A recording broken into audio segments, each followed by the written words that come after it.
important program for various researches, which is being done by all acute and chronic pain physicians with regards to the regional anesthesia and analgesia techniques. And a lot of things has happened in last couple of years where there has been total transformation of the management of various interventions with regards to the pain management and regional anesthesia, which has come up. So it becomes also equally important when the advancement is happening so much in regional anesthesia in last couple of years. We also need to have some research to support what we are doing it. And this is what research is required for these areas.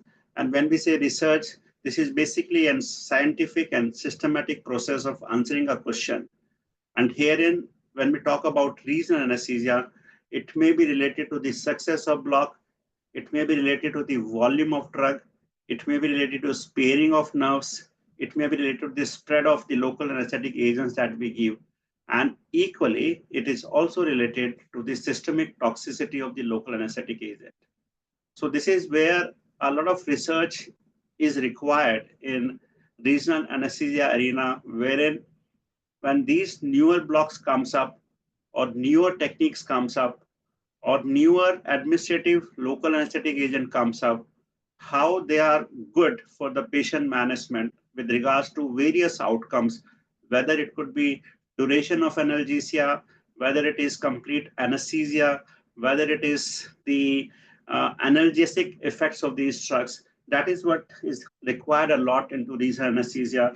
And moving onwards from conventional technique to ultrasound guided technique, it becomes more important to understand that whether the target area, the target region, the target dermatome, myotome, or osteotome that we want to target, whether they are covered by regional anesthesia technique, because each three things, osteotome, myotomes, and dermatomes, they need to be blocked with regards to the requirement for the surgical procedure. And hence, we need to have the research for giving us conclusion or conclusive statement of the efficacy or success for a particular block. Now, when or what makes us to do the research? And it is also, it is always a quest for newer practice. We remember that maybe a decade back, we were happy with the conventional blocks like central neuraxial blockade or some of the popular plexus block like brachial plexus block or a celiac plexus block or a lumbar plexus block, in addition to the central neuraxial blockade. But if we see the journey of almost around 10 years now, then comes the arena of a facial plane block. To begin with, people were using conventionally with pop-up of the facial puncture, but then they realized that probably the ultrasonography is also important. So this means when we are looking for something new into our clinical practice, we need to do research. And this is important, especially for people who are practicing pain practice. Because doing 1, 2, 3, 4, 5 blocks cannot ensure that this block is sufficient for a particular surgical block. And hence, it is just not the success with regards to a particular outcome parameter, that is, say, for example, onset of sensory blockade. But also, when we say research, it has to look for other parameters, and specifically, the sparing and complications, sparing of nerves and sparing of various areas that may not be blocked by those blocks that we are putting up, and simultaneously looking for the complications that can happen. And that's the reason when we have this newer change in the practice, it becomes an arena where this clinical problem is converted into a research question. Simultaneously, when we talk about research, people say that I'm a clinician, I've been practicing for last 5 years, 10 years, 15 years. Probably I don't need a research because I'm happy with what I'm doing. I'm very expert in putting ultrasound guided blocks, and I'm okay with it. I do not need to do research. I do not need to read research. But what I say is that when we talk about research, research is primarily for everybody. Every clinician who practices needs to have fair understanding of research for 2 reasons. When we say clinicians, they should read the research. And when reading the research, nowadays, the online availability of articles are like a garbage. If you search Google, you will find, say, for example, if you put up a QL block, and if you just enter it, you will get thousands of manuscripts related to quadratus lumborum block. But which of these studies are good? Which of these studies are reliable? Which of these studies are valid?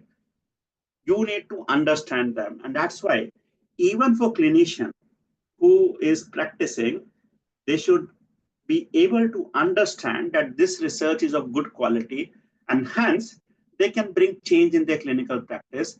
And hence research is important for all clinicians, even if they are not actively practicing research. And obviously, for those who are interested in doing research, they can always have to have fair understanding of research. So this means what makes us to do research, basically, we need to identify the need for change in clinical practice. Say, for example, you are getting your cases done in brachial plexus block, ultrasound guided brachial plexus block, but you find that in your experience, musculocutaneous nerve is spared. So what needs to be done? And now this is the problem, and you need to change it. Now you need to change that. Why this is blocked? What needs to be done? Do you need to put an extra block? Do you need to block the nerve separately? And this is how you need to change your clinical practice, because you found that the block that you are using is not giving you foolproof anesthesia or analgesia as per your surgical requirement. And hence, we need to identify signs, publish paper of good quality, and that is what is critical appraisal, and hence everybody should be aware of the research as such. Second thing is, when we talk about practice, clinical practice, we usually talk about evidence-based medicine.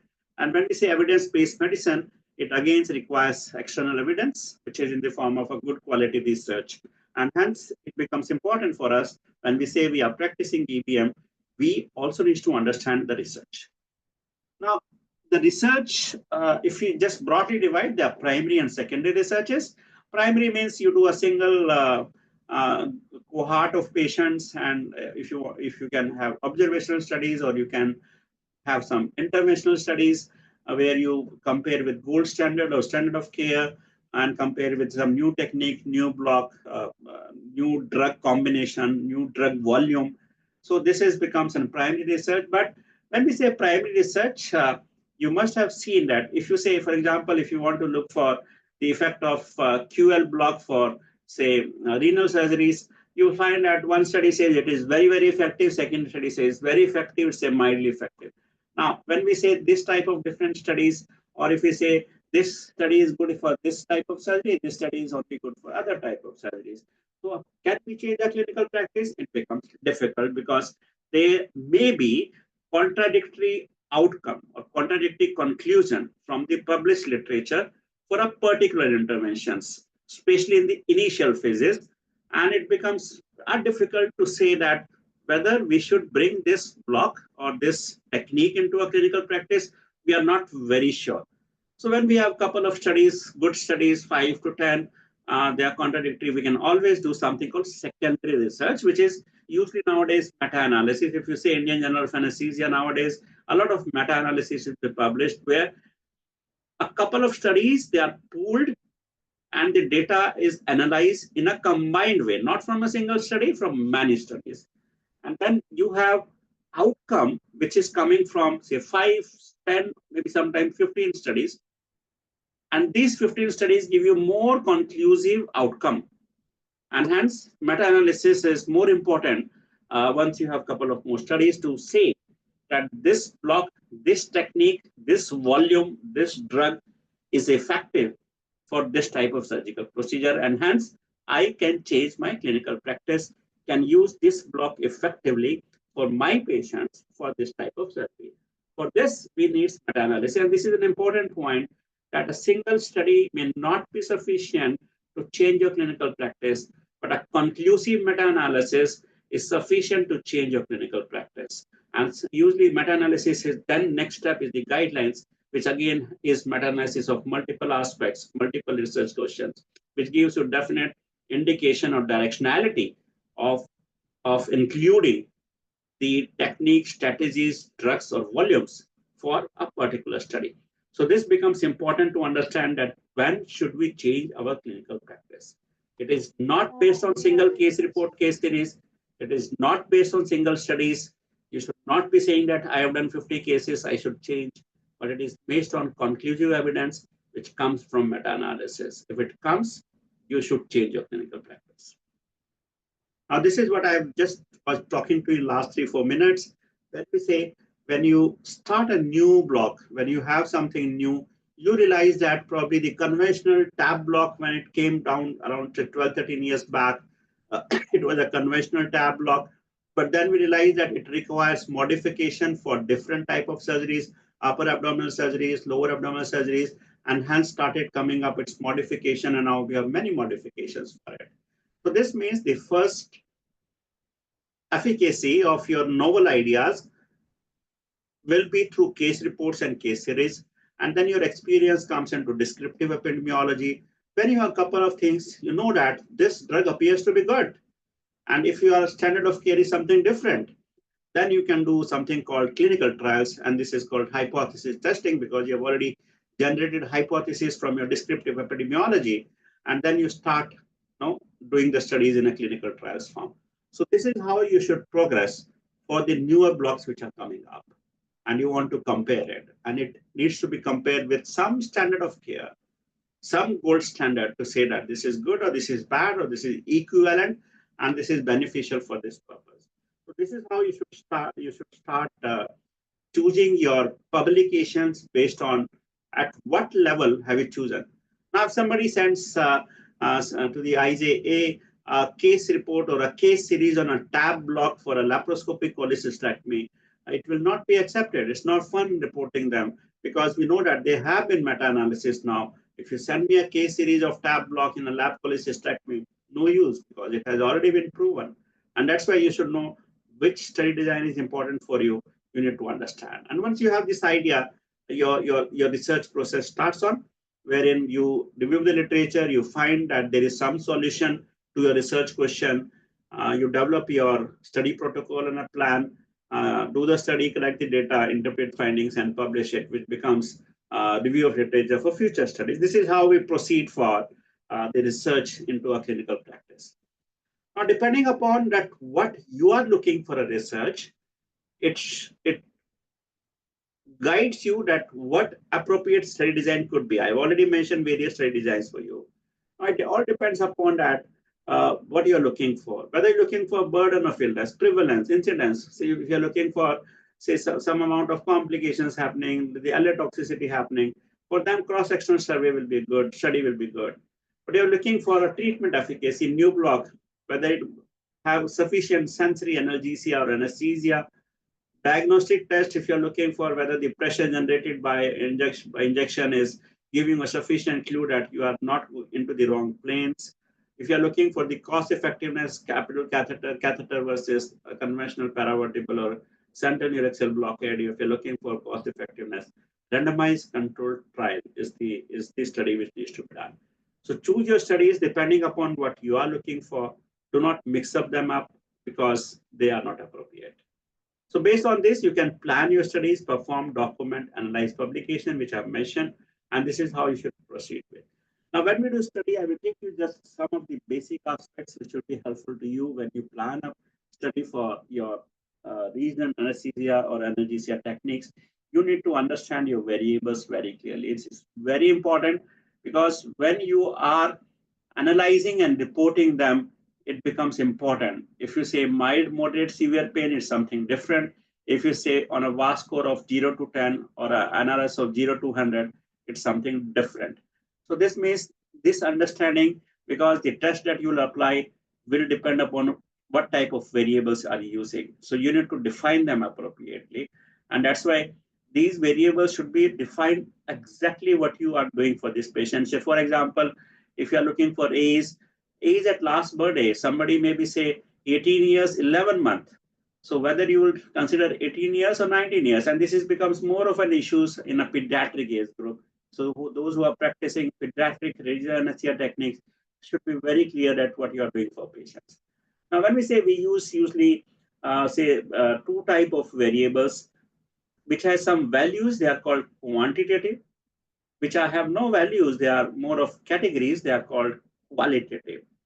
They're also known as numerical and categorical. This is important because your study analysis and the use of statistical tests will depend upon that whether you're comparing quantitative variables or qualitative variables.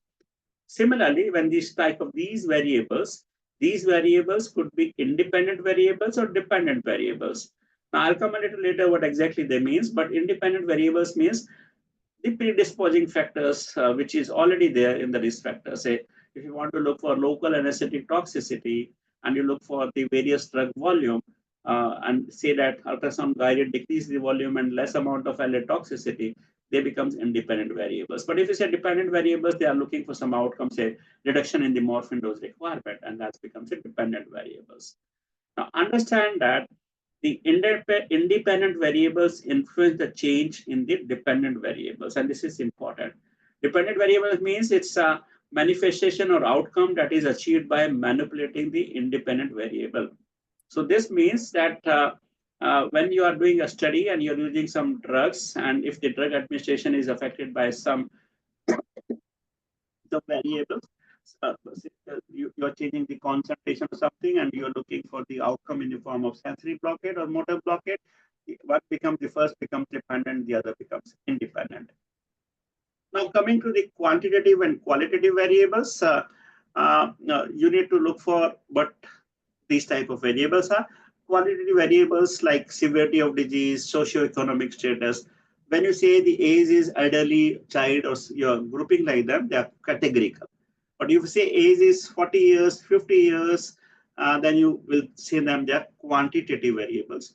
But remember that when you do a study, you can convert your quantitative variables into categories. If you have age, you can always categorize less than 18 years, 18 to 65 years, more than 65 years, and make three categories. Vice versa may not be possible at all plus time.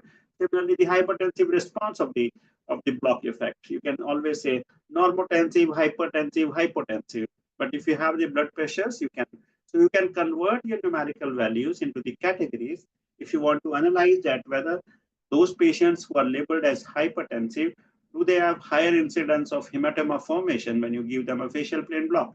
So this means sometimes you need to categorize them, but sometimes we also want to use at what blood pressures these patients are more prone for bleeding, bleeding manifestations. So in those situations, you need to have your numerical presentation, not the categorical presentation at the time of data collection. So that's why this is important. And simultaneously, as I mentioned earlier, the statistical tools that are applied are different, and hence you should be very clear about that. Coming to the statistics aspect, there are two things. Statistics means either you summarize the data, because when you do 100 studies, you have data which you have collected from various variables. You have a large Excel sheet, and you will not know that what this describes, because you will see numbers which are in many rows and columns. And you cannot say that patient mean age was how. So this becomes difficult to understand, and that's why you want to summarize, and this is what statistics is. The second aspect of statistics, when you summarize the data, you have different groups. You do not know that whether this is good or this is not good, this is better than this. So this means you want to infer something, compare something to have some meaningful conclusion.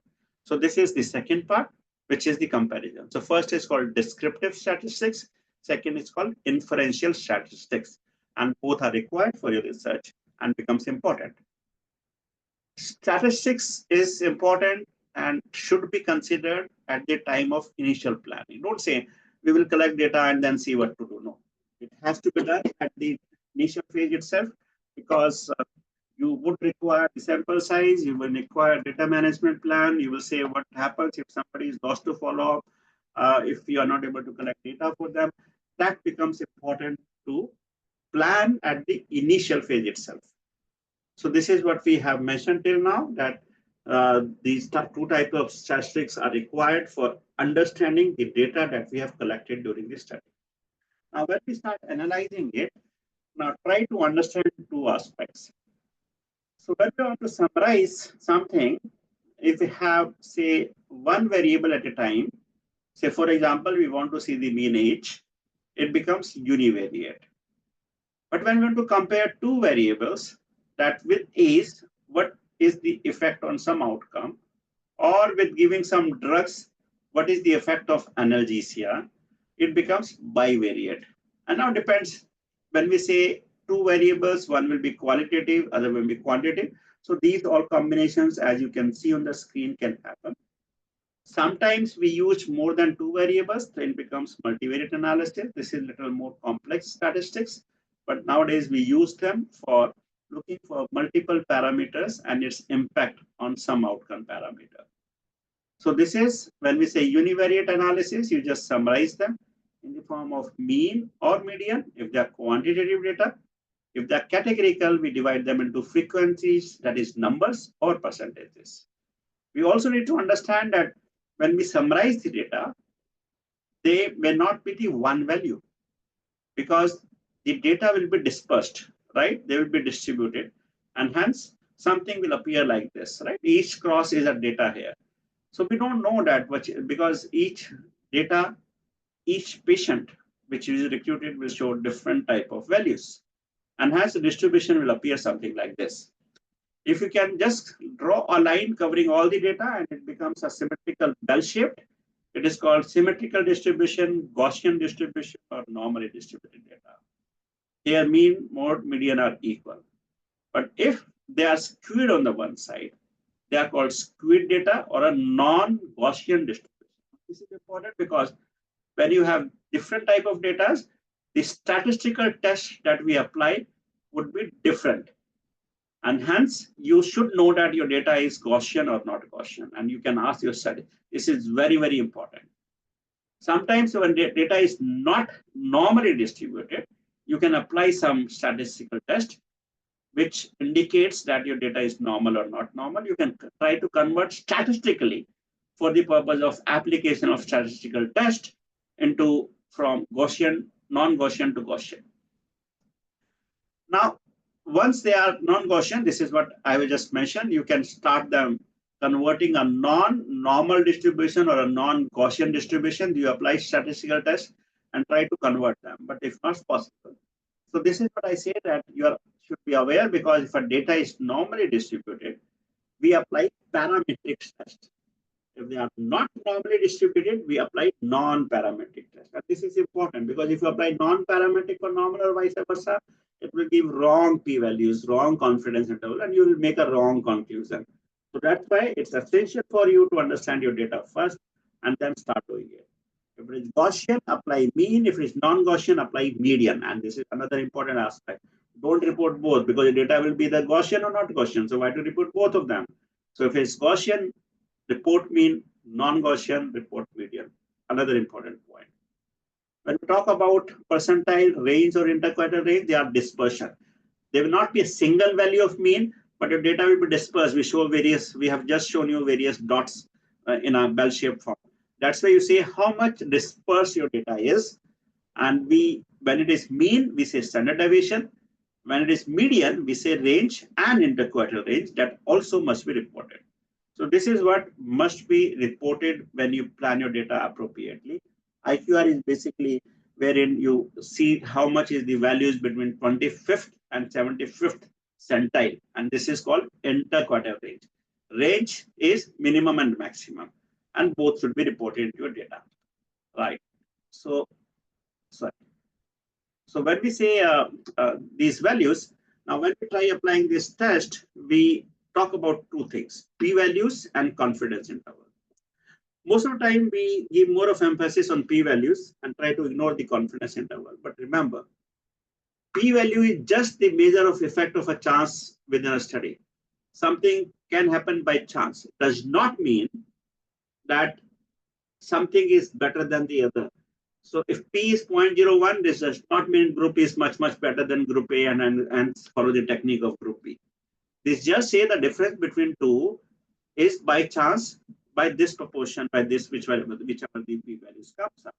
And hence you should express p-values and make conclusion appropriately by not saying that this is better than this, but this is that this difference may be by chance, and hence you should interpret your p-values appropriately.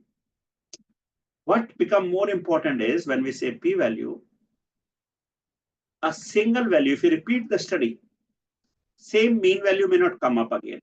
And that's why when we have similar studies reported by different authors, they will have different mean values. So this means single mean is not the true value, right? It is just observed in that study, but if you repeat the study again, it may not be the same. So what we should do? So herein the rules comes of the confidence interval, which is a statistical tool. Now, using a statistical tool, I am using a very, very broad and gross language for this. Confidence interval means if you do the study 100 times, same study, what will be the mean values in each study? Every time it will be different, so it will show some range. So we cannot say 100%, so we fix 95%, and that's why we ask authors to report 95% confidence interval. 5% we accept those outliers and we just accept for our research. Herein we say that when we repeat those studies 100 times, 95% of time value will be this. Now there will not be a single value, so there will be some range. So that's why 95 confidence interval has two values, minimum, lower values or a higher value. And that is more appropriate. That's why nowadays we say that you should report 95% confidence interval for all your measurement or outcome variables that you're looking for, rather than just the p-values, and it becomes important because it's one of the important factor that is commonly used to provide estimates, and it gives possibly a true range that will be seen if you repeat the study 100 times. And this is what is on.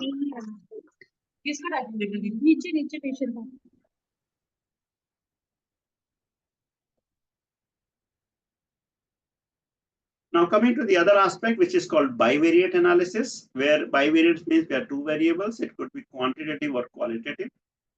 Now when we say bivariate, there are four things that you should remember to be reported, because you'll be using them for your statistical analysis and as well as reporting your paper.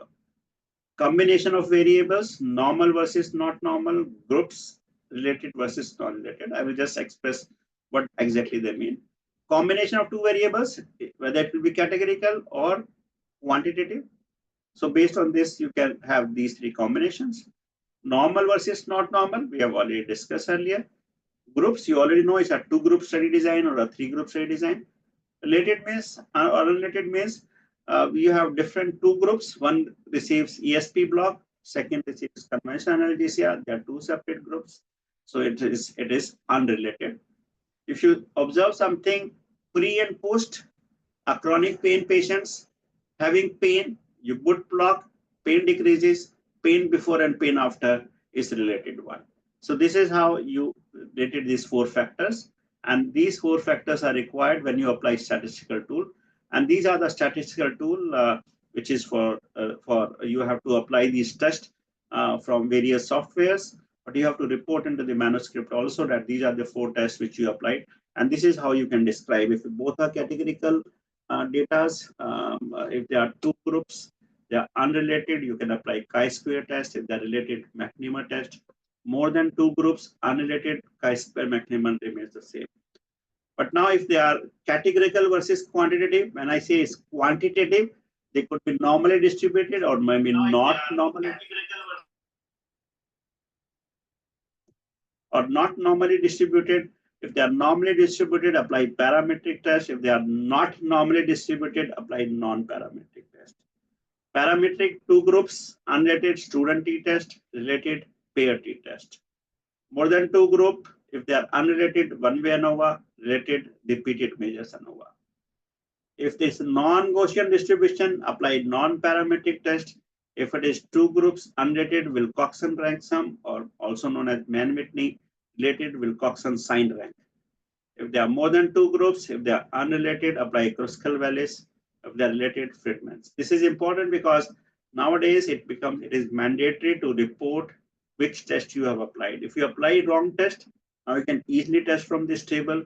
If you applied wrong test, it will give you wrong values and it will give you wrong conclusion. And hence, you should ensure a right test has been applied based on what type of data you have. So this is the other form which I mentioned that you need to report out. Now, once you have this data, now next couple of slides are very, very important, because once you have data, you have to interpret and make some conclusion. And usually we default in conclusions by over expressing something, and let's see what they are. Now, statistical significance is not equivalent to clinical significance. If a p-value is 0.001, this does not mean always that one is better than the other.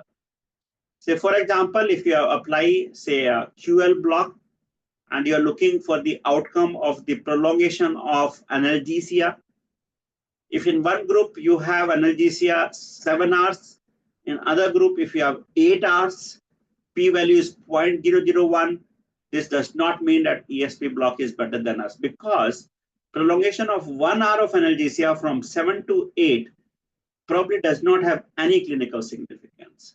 Because if you give 7 to 8 hours, the rescue analgesia, if you use say tramadol, it is given 6 hourly.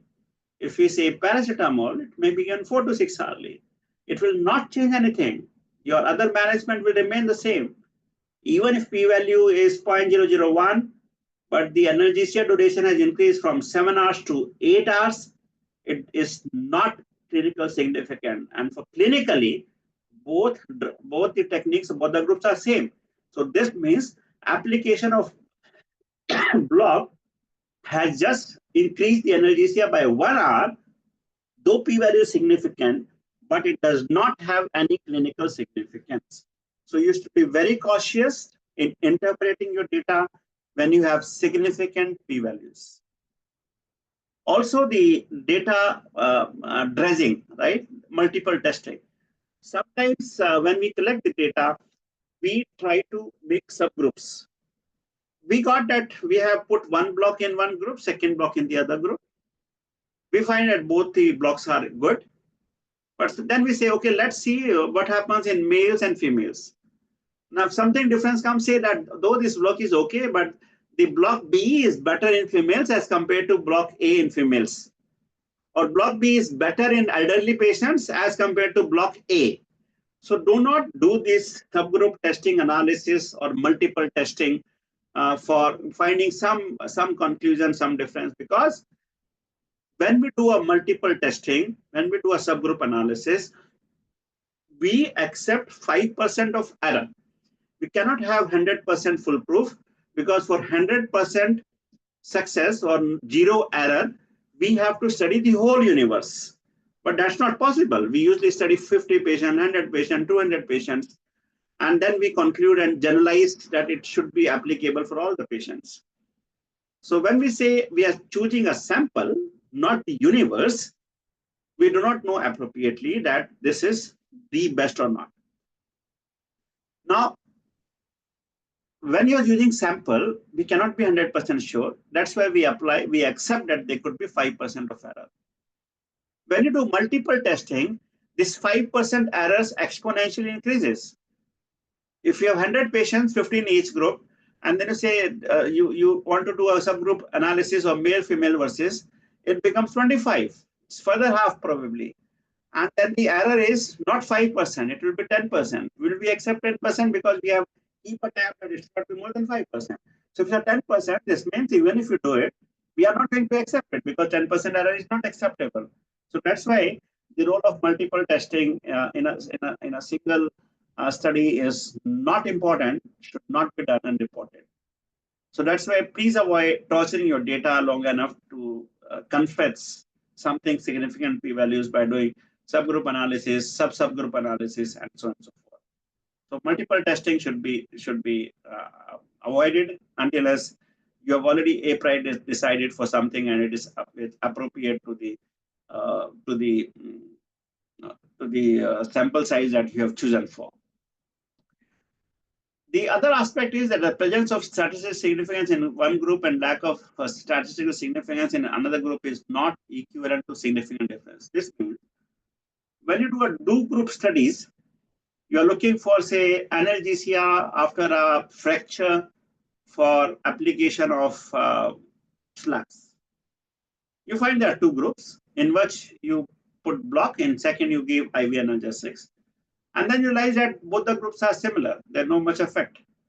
But then you say, okay, in one group, the pain was good and the last was the pain was relieved. In second, it was not so relieved.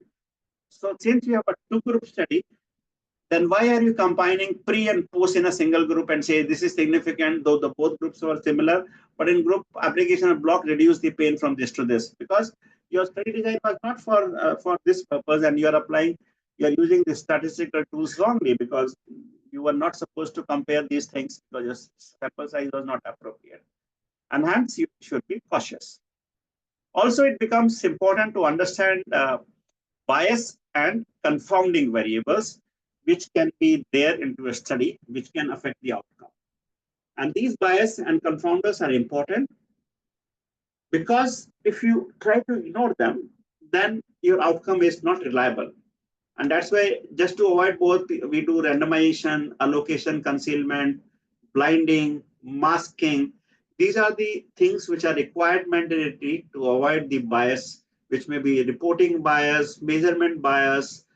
So for those, we usually try all doing those things so that these type of bias are not creeped into a study. So to summarize, knowledge of statistics is important. It requires multiple aspects, should be planned in the initial phase, and then you should look for during the data collection, and you should be clear that what you are going to do before you start the study, not that after study say, okay, let's do this analysis, let's make subgroups analysis, which is not right. Also, as a clinician, you need to understand the published paper.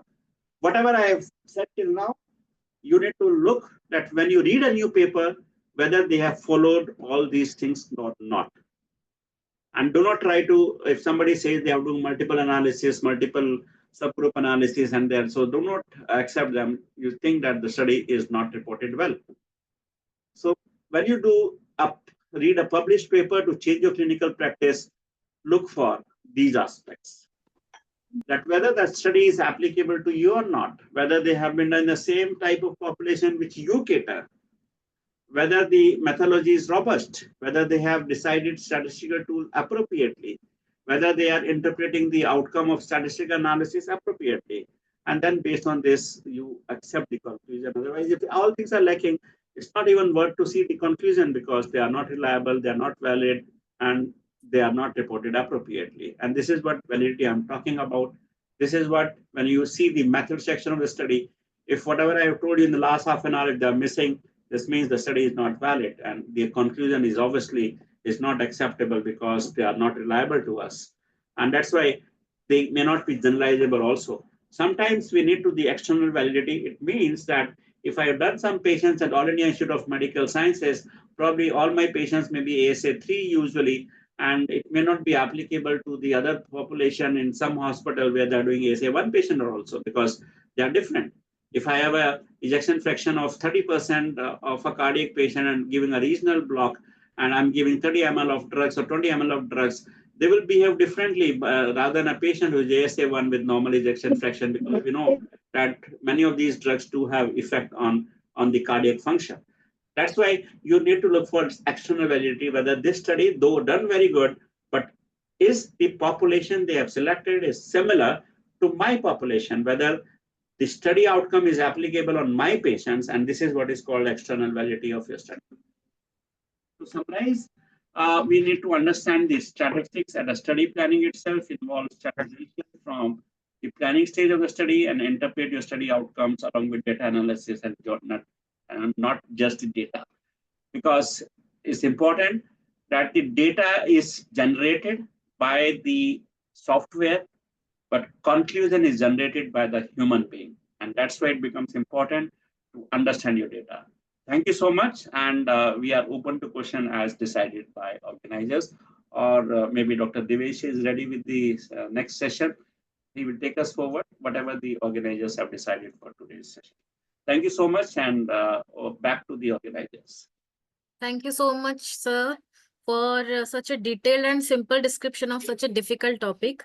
I think, Hetal sir, we will go ahead with Divesh sir's presentation and then we will take question and answers. Yes, please. Divesh sir, kindly share your PPT. Dr. Divesh sir will be talking about uh, a topic today. Sir is from Faridabad. Sir is a director and HOD of anesthesia. And right now, sir has over 14 publication in national and international journals. Sir is not only a DNB teacher and examiner, but also an active AORA and IDRA faculty and examiner. And sir will discuss the topic of how to select research topic my fellowship in regional anesthesia. Thank you for joining us today, Divesh sir. Good evening, everyone. Am I audible, Dr. Sangamitra? Yes, sir, you're Am I audible. okay? So thank you very much, AORA West Zone, for this opportunity. And after the enlightening talk by Professor Rakesh Garg on the basics of research and statistics, I'll take you forward in next 20 minutes as to how to select a research topic for your fellowship in the field of regional anesthesia. So I bring greetings from Asian Institute of Medical Sciences. It's a 425-bedded multi-specialty and super specialty situated in Faridabad in the heart of Delhi NCR. And we are into DNB program since 2017. And we do have a regional anesthesia fellowship program, which is a 1-year duration, which is awarded by Academy of Regional Anesthesia. So these are my set of disclosures for this lecture. I do not have any conflict of interest, and I'm a great regional anesthesia as well as POCUS enthusiast. In my presentation, you'll find a couple of QR codes. If you scan them, they will directly take you to the articles of interest. My references are from PubMed, and the images you're going to see are from Google. So this is how I planned my lecture. In the first section, I like to address upon how research is important in the field of regional anesthesia. In the second part, I'll discuss how to choose a topic as a fellow in the field of regional anesthesia and then summarize my findings. So as you know, my dear friends, this century beginning has seen a renaissance in the field of regional anesthesia. This is because we have availability of ultrasound machines which can specifically visualize nerves. We have a better understanding of the anatomy, and we are dealing with new and new innovations, particularly AI in healthcare. And since last 20 years, you would realize yourself that there is a renewed interest in the field of regional anesthesia. And AORA is the apex body which is devoted in the field of regional anesthesia, and they started the concept of fellowship in regional anesthesia in the year 2018. So, beginning with this pretext, I think all the fellows who are listening to this lecture would realize that they are somewhere in the fix now. It's all the month of March. It's almost 2 months since you have joined as a fellow in the field of regional anesthesia. And as we know, we have to choose a topic for research. Your mentor is after you. And in the first month, you would realize that you are busy selecting a house for yourself because some of you would have traveled from different cities to other cities to do this fellowship. You're trying to adapt yourself to a new system, trying to develop a rapport with your departmental colleagues, surgeons, and trying to adjust to new departmental protocols and anesthesia practices. I think majority of the fellows would relate themselves to this picture which I have quoted. So the fundamental question comes to our mind, why do we do research? Dr. Rakesh Garg has elaborated beautifully. I'll just add a few things.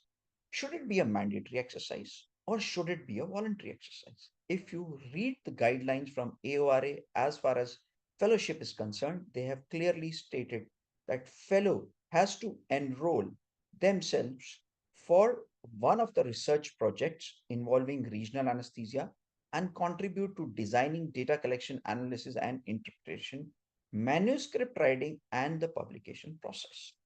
So if we take it as only mandatory exercise, then we are not going to enjoy this journey. So my humble request would be make it a voluntary exercise that you have chosen a fellowship in the field of research, a fellowship in the field of regional anesthesia, and during this 1 year, we would like to do a research project. So, why is research important in the field of regional anesthesia? Dr. Rakesh Garg has elaborated the concept of evidence based practice. When we do research, we are likely to advance our clinical practice.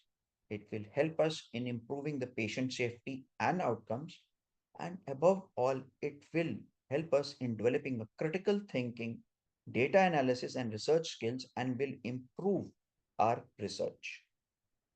And if you are able to publish in a good journal, it will help in career advancement and academic recognition. And it might contribute to new guidelines and the best practices in the field of regional anesthesia. So, my dear friends, let me begin with by saying that a successful research project starts with a good topic. Researchers should always focus on a topic that is current, which is debatable, which is researchable, and manageable. So in the subsequent slides, I'll present the stepwise approach to select a topic for research in the field of regional anesthesia. These are 6 steps which I have identified on the basis of literature which is available to us and on the basis of my personal experience. Step 1 is identify your interests and the knowledge gap in the field. Step 2 is very important. You discuss with your mentor regarding the topic which you have thought. Step 3, develop a research question and study design. Step 4 is writing a research proposal and submitting to ethics committee. Once you get necessary approvals, we initiate the study and start collecting the data. And once we are through with that, we present and go for publication. So let's begin with identifying your interests and the knowledge gap. So ask yourself, close your eyes, and then do a deep introspection at what areas of regional anesthesia really excite you the most. Do you have a particular clinical interest, for example, in orthopedic, obstetrics, cancer surgery? Be passionate. What are the questions which keep you awake up at the night as far as regional anesthesia is concerned? What are the clinical challenges you actually wish to address? And once you are through with your research, how will it fit into your long term career plans? Do you actually aspire to be a clinical researcher, educator, or leader in the field, or simply a clinician?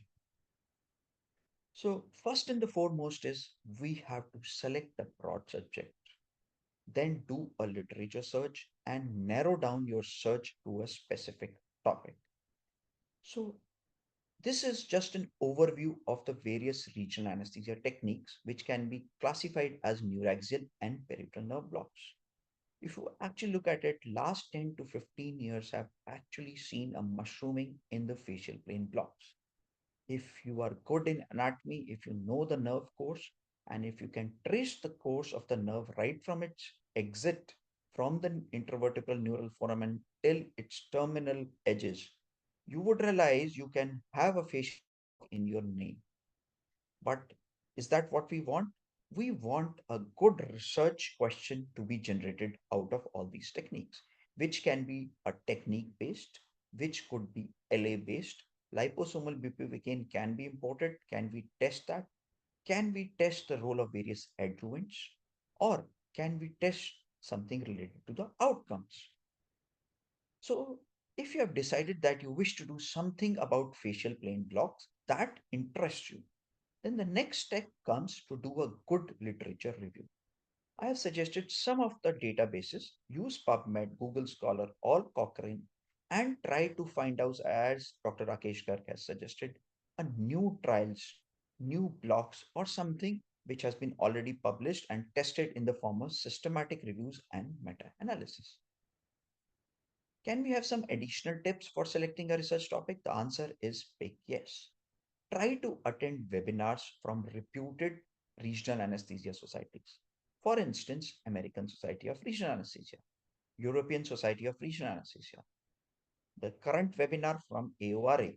Yesterday, we did a webinar with Indian College of Anesthetists where we discussed important aspects. And if you go through that webinar, you can get a couple of questions for your research project. And definitely go through ISA webinars and read the journals, the journal which is exclusively dedicated towards research in regional anesthesia and chronic pain is the Regional Anesthesia Pain Medicine, published by ESRA and ASRA as their joint initiative. And I give a lot of credit to Dr. Rakesh Garg for the upliftment of Indian general anesthesia to new heights. And these days we have good, high creditable, high value journal articles. So I request you to go through IJA and our own International Journal of Regional Anesthesia from AORA. Then BJ Anesthesiology, ANAs, Canadian Journal and British Journal do have sections related to regional anesthesia, and you can go through the landmark articles. And the important thing is, which we miss in our day-to-day practice, is speak to our fellow colleagues, speak to the faculty, as well as other regional anesthesiologists for some research topics. Can we use social media to our advantage? The answer is big yes. All these reputed journals and regional anesthesia societies have social media handles. I'd like to cite a small example. This is Twitter. Dr. Monica Nanda on 24 Jan shared that she is going to talk about a new block, that is coracobrachialis subscapularis plane block, in the World Regional Anesthesia Day from ASA. So this publication was already there in RAPAM. I went through that and I realized that somehow this CBSS block is similar to the subscapularis plane block described by Sonde and colleagues in 2016. Immediately after 2 days, I wrote back to her that how is this block different? And fortunately, I knew the author, so I tagged him along with that. And this incited a lot of interest, and there were a couple of comments. And this is how we can get new research topics for our research for fellowship in regional anesthesia. So follow social media handles of reputed journals and RA societies. So once you have identified some broad topics, that is the facial plane block, for instance, then try to identify clinical gaps, some unanswered questions. For instance, if a block, for example, external oblique intercostal facial plane block, is being documented for subcostal incisions, will this block be good for laparoscopic incisions? Some of the work has already been done. Try to go through that work and try to answer the unanswered questions. What are the emerging trends? For example, the CBSS block. What are the common complications which are happening with these blocks? Can we do something about to reduce those complications? We should be bothered about patient satisfaction. Ultimately, the patient has to be the biggest beneficiary. And if you identify these gaps, they can serve as a foundation for your research question. And you can categorize your research question as descriptive, comparative, and interventional. Some of the examples are, if you wish to find out the prevalence, which is a very old topic, of the PDPH, then it becomes a descriptive research. If you wish to compare the newer techniques for ultrasound guided lumbar epidural or thoracic epidural placement, it's a comparative topic and it's quite hot in the field of research in the regional anesthesia. Or you can do an interventional study where you can compare a new analgesic regime in the form of regional anesthesia technique, which actually helps in reducing opioid consumption. Ladies and gentlemen, I would request you to go through this landmark article published in BMG Open 2019. This is the QR code where they actually tried to identify research priorities in the field of regional anesthesia through Delphi Congress. It was almost 6 years back. They reviewed 82 questions and they could narrow down to 13 questions in 2019, which could be the subject and the topic for research. So one of them could be, is there a minimum number of blocks to attain proficiency? What criteria should be used to evaluate the success of the training curriculum? Maybe some of the topics may not be valid in 2025, but this can give you a clue. Now, coming on to a very recently published article, less than a year or so, in British Journal of Anesthesia in 2024, they again did an international Delphi study where they involved regional anesthesia experts all over the world, and they tried to find out the research priorities, and they were able to find out 11 research priorities which should be the focus for regional anesthesia research. Some of the examples could be, can regional anesthesia reduce long-term opioid use. This is more valid for United States because they are dealing with opioid epidemics. How can novel technologies improve regional anesthesia? Does regional anesthesia increase the risk of harm from compartment syndrome? This is particularly true in high trauma centers where they are practicing on arrival blocks. So, depending on where you practice, what sort of patients you deal with, these research priorities can help you in choosing a research topic. So, on the basis of the literature review which I've done for this topic, on the basis of my own personal experience, the research in the field of regional anesthesia, my dear friends, can be broadly divided into these five topics. And if you pay attention, you can easily get hold of a good research topic. So, it can be novel techniques and approaches where you're trying to evaluate the efficacy and safety of a new block or a catheter versus a single shot technique, or a ultrasound guided versus a PNB technique, that is, the peripheral nerve stimulus technique. Then coming on to the pharmacology or the drug delivery, where you can actually investigate the pharmacokinetics and the dynamics. A lot has been already done. What needs to be done more is the pharmacokinetics of ropivacaine or bupivacaine with respect to a particular block. For example, if you look at TAB block, QL block, the serum levels has been already done, but there are some newer blocks like EOI block, external oblique intercostal facial plane block, where you actually need these studies. So, can you think of a study? Do you have the actual resources? Do you have the laboratory to test? You can decide it for yourselves. We have to focus on patient outcomes. If you look at studies originating from India as far as regional anesthesia or analgesia is concerned, we have less focus on patient outcomes. We do not focus on the functional recovery aspects. We very less times focus on the patient satisfaction scores.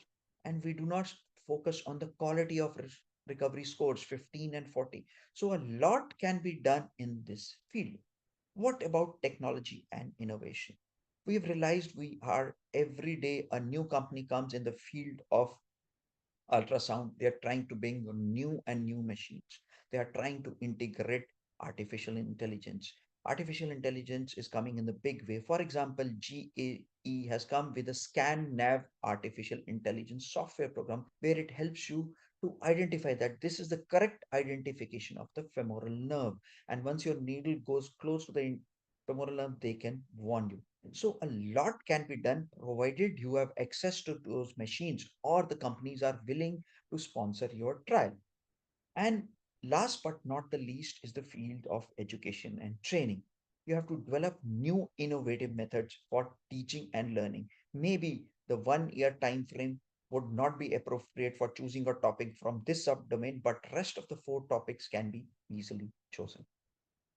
So you have selected a broad topic that is a facial plane block. Next, you have to come towards a specific topic. For example, if we do a lot of shoulder surgeries, interscalene brachial plexus block is the gold standard. But we do know that it leads to phrenic nerve palsies, paresis, which can have consequences in certain subset of population, for example, obese, COPD patients. So can I choose a phrenic sparing block? As I've given you example of CBSS block, that is the coracobrachialis and subscapularis muscle plane block. Ask these five questions. Can it be my research question? What is this block? Read about it. When all it can be used, that means what are the indications? Why do we do this block? For analgesia, can it be used? Or anesthesia, or both of them?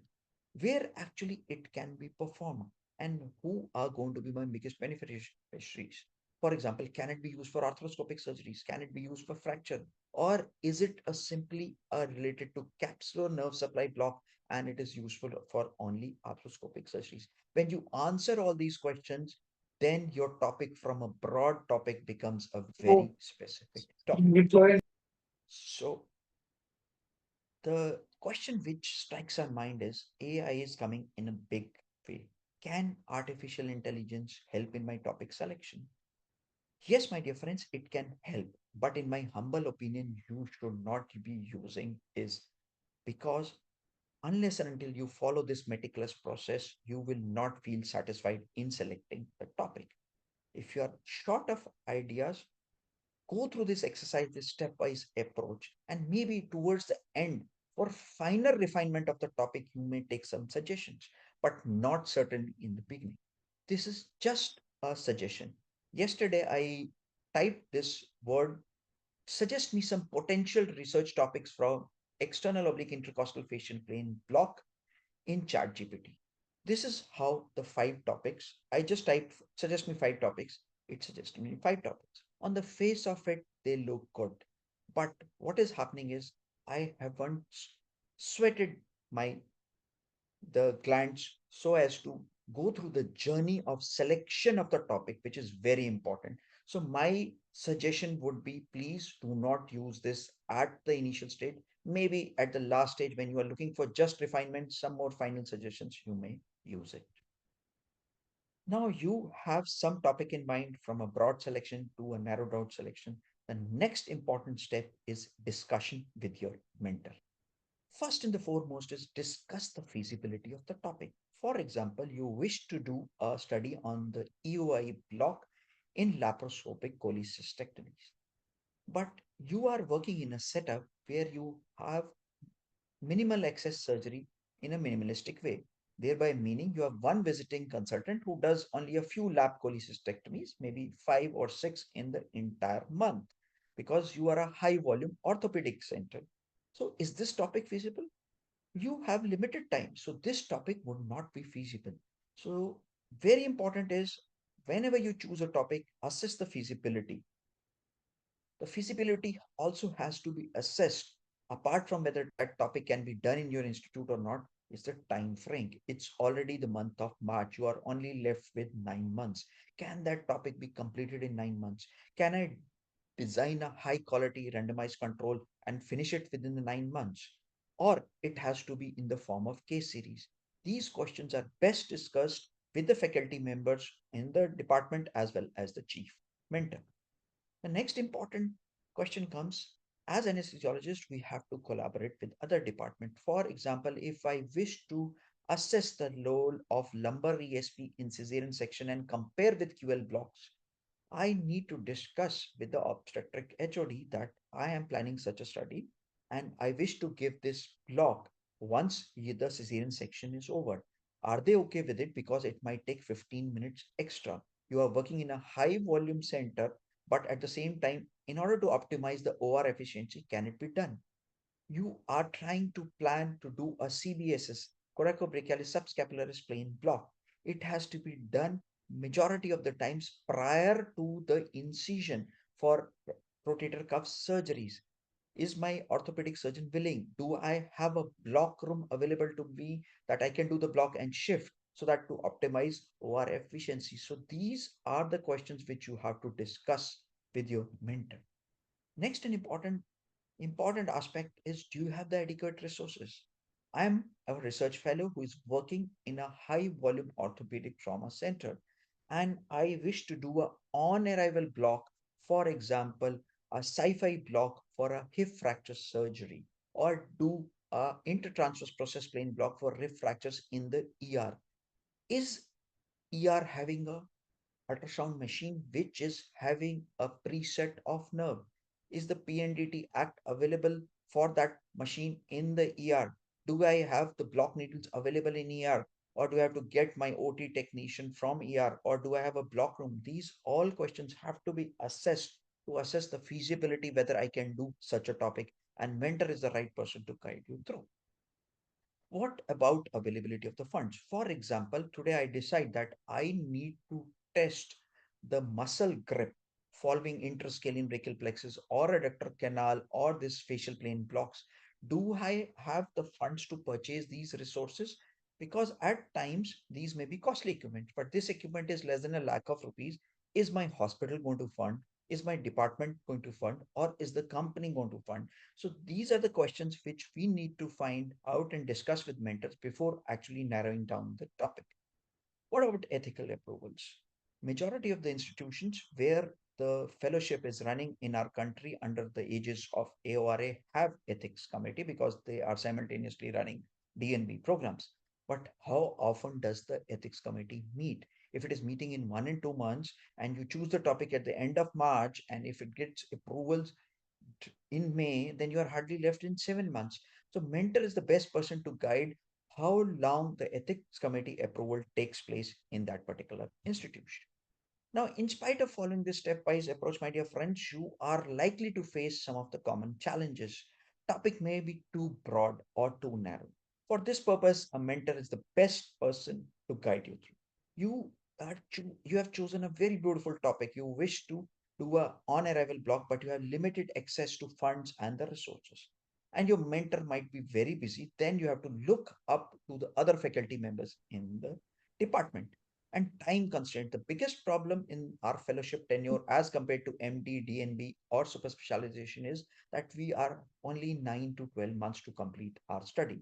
And then we have ethical as well as feasibility concerns. Now, my dear friends, after discussion with the mentor, you have reached to a conclusion. I wish to do something on a particular topic. And the next question comes is develop a research question and study design. I'll quickly rush through these because the next few steps Dr. Rakesh has already covered. So you develop a focused question, and the acronym is SMART. It has to be very specific, measurable because time is short. It has to be relevant to the kind of work you are doing, and it has to be time bound. And formulating a good research question, use the PICO framework. Hypothesis generation is very important, as beautifully elaborated by Professor Garg. You can do a pilot studies if it's a new topic. Decide the study design. Is it going to be a case reports, case series, RCTs? Involve a statistician because we know that every institute, for example, MD or DNB, they have a statistician on board. Consult them for the sample size, the data collection methods, and do have a project timeline. Step 4 is writing a research proposal so that you can get ethical clearance approval. Write it in a very clear and concise form. The good components are in the form of IMRAD, introduction, methods, then the results and the timelines. If you wish to purchase a new, uh, for example, a new thing, for example, as I showed you, a meter which can help you assess the muscle strength, we have to have budgets and references. Please quote them. You take feedbacks from your mentors as well as the colleagues and submit it to the ethics committee. Hooray, you have got approval from ethics committee. The next important step is if you intend to publish, which your intent should be there, you get it registered with the Clinical Trial Registry of India from ICMR. Unless and until you register, you will not be able to publish your trials. Step 5 is the initiation of the study and data collection. And once you have completed your study, the final culmination is the presentation and the publication in good journals. So where all you can present, my dear friends, you can think of your local city ISA branches, regional state conferences, national conferences. AORA is doing a national conference. The state conferences always have a regional anesthesia podiums. You can present either in the form of poster, infographics, videos, or research papers. And choose a journal to publish. As I said, Indian Journal of Anesthesia International, these are some of the journals from Indian uh, country, whereas you can choose the international journal also. Prepare a manuscript, follow the guidelines, and be prepared for a stringent peer review process. So once your research is through, you have gotten acceptance, you have published in the journal, the next important aspect is dissemination of the research findings. These days, social media plays an important role. As I said in my previous slides, you can select a topic if you follow these social media handles.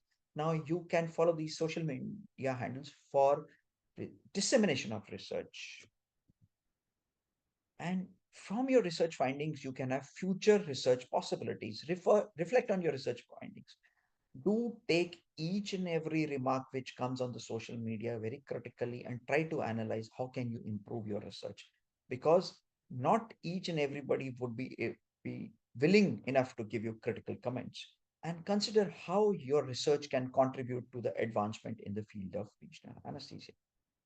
And if you have more appetite, I would suggest to go through these two references and this book by Dr. Sandeep Diwan, where they have 3 chapters which will enlighten you how to choose a research topic. So, my dear friends, this almost brings me to the tail end of my presentation. The research process is very critical and rewarding.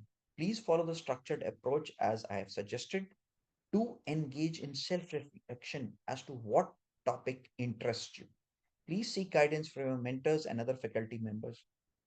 Identify a project that is feasible and meaningful, aligns with your interests, and aligns with the program's resources. Please seek ethical approvals from the ethics committee as well as CTRA before you actually commence your trials. And once you are through with your trials, trust me, my dear friends, you will realize that it has helped in enhancing and improving your clinical communication skills, and you will get a lot of self satisfaction that you have followed this journey. And this will definitely help in expanding the professional network, and you will get good faculty calls.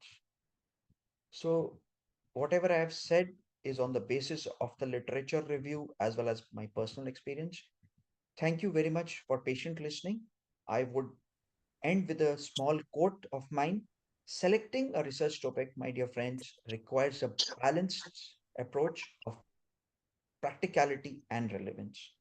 So start using structured approach. Thank you very much for patient listening. Thank you, Devesh sir, for such a stepwise approach to the topic with so many practical examples. I'm sure it will not only help the fellows, but it will help them in future for assessment and research topics when they are practicing also. Over to you, Hetal sir. Yeah, so we are open to question and answer. So both the faculties are the renowned faculties from all over India. As all of us know, Divesh is known to us because he is mentor in regional anesthesia, and everybody knows Rakesh Garg sir, who is right now editor of Indian Journal of Scanning questions, and you will get the answers. So I open for questions and answers.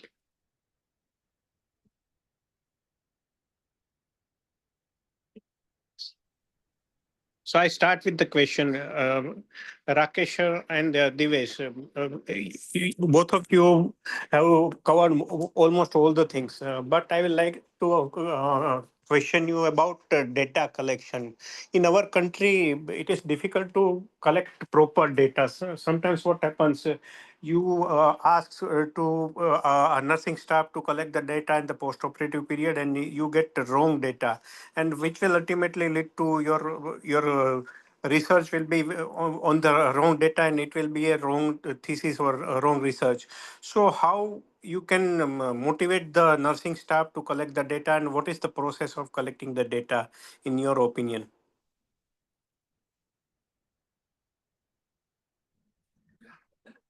Regarding the data collection, so when we plan the study, it becomes important uh, to plan that how the data will be collected.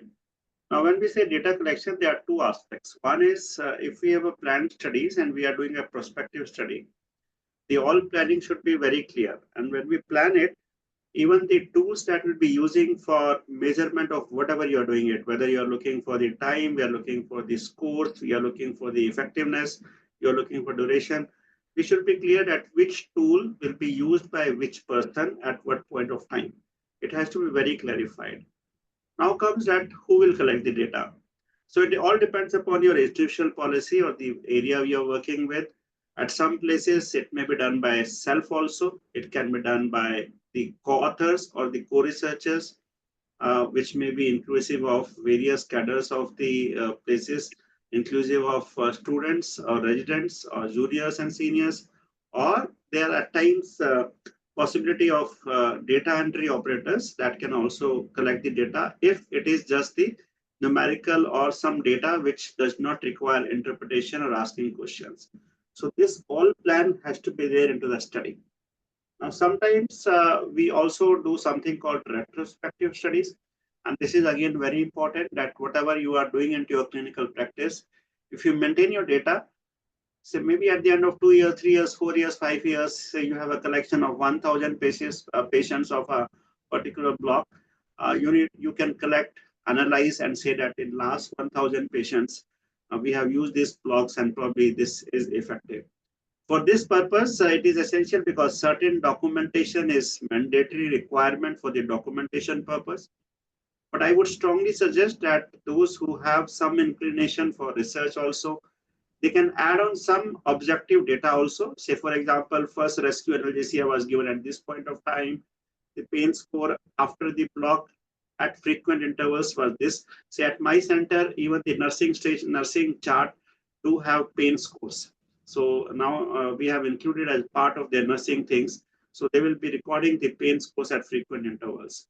So this ensures that when somebody is receiving a regional block or a say an infusion or a PCA pump, or somebody has received some intrathecal drugs, they will be scoring the pain scores. I know that the first NRS more than 3 was at 8 hours, and this rescue analgesia was given to this patient. So this type of documentation is also equally important for the retrospective purpose. And this is how we can have big studies. So somebody has to take a charge of collecting data. Thirdly, some of the newer places, like at one of our onco centers, have something called electronic data charting system, in which everything is recorded by the machine itself. So when we say, if we are looking for the change in hemodynamics with the surgical response to look for the efficacy of the regional block, the data capture can also be done to the electronic data capturing system. So this is the other modality of collecting data. So they are so variable depending upon the place you are working. So you can choose among whatever they are, either digital, self, manual, by hiring somebody. So data completion is important if some data analysis is required for a meaningful conclusion. Yeah, thank you, Rakesh. For all the fellows, this emphasizes the importance of maintaining logbook and taking preoperative as well as postoperative rounds. So we do have a logbook for all AORA fellow, and we tell them that at least 200 blocks is logbook, filling that 200 pages is mandatory. But I will say to all the fellows that they should maintain record of all the blocks rather than filling for 200 blocks only. And the second important thing is always take a post-operative round. You will see that how much your block lasted, when they required rescue analgesia, and all those things you can see it, and then you can think of some research question after seeing the patient in the post-operative ward. So I will like to hear from Divesh also regarding same. So, adding on to what Dr. Garg has said, so uh, if we have a EMR system, then things become much easier. In my hospital, it's 25% EMR, majority of the work is manual. So we have a research team comprising of our DNB candidates as well as our fellowship candidate. And if we have given an intrathecal morphine and if we wish to study that, and majority of the primary and the secondary objectives related to regional anesthesia and analgesia are NRS or VAS scores, which we particularly design at 0, 2, 4, 8, 16, and 24 hours. So the 16th hour recording is happening generally in the middle of the night. For that, you cannot have your research team going and checking the data. So for it's very important to check through the nursing sheets. As Dr. Rakesh has pointed out, every institution in the nursing sheets, and particularly NABH accredited institutes, have VAS or NRS score as the fifth vital sign, which is to be documented every 2 hourly or 4th hourly, depending on the instruction of the clinician. Then time to administration of the first rescue analgesic, which can be also uplifted from the nursing sheets. So basically, the 24th hour and the earlier hours can be done by the research team. And in the middle of the night, if it happens, you can fall back on the nursing charts. And especially for joint replacements, in our hospital, we have dedicated HDUs. If we are doing something research and then the vital data monitoring is happening and a minute by minute chart is happening, so then we can retrieve the data much easily. So depending on the research topic and depending on your facility, you can decide for how you can collect the data. Thank you, Dr. Divesh. Another question comes to my mind is regarding AI.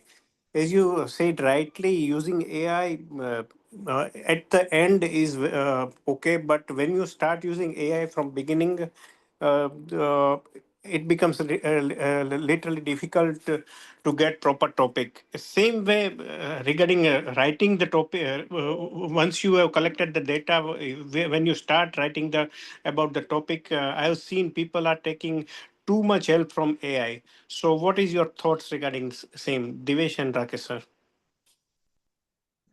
So when I was preparing my presentation, I was very skeptical whether I should discuss the role of AI in selecting a topic. So in last moment, I added that I'll not be doing justice.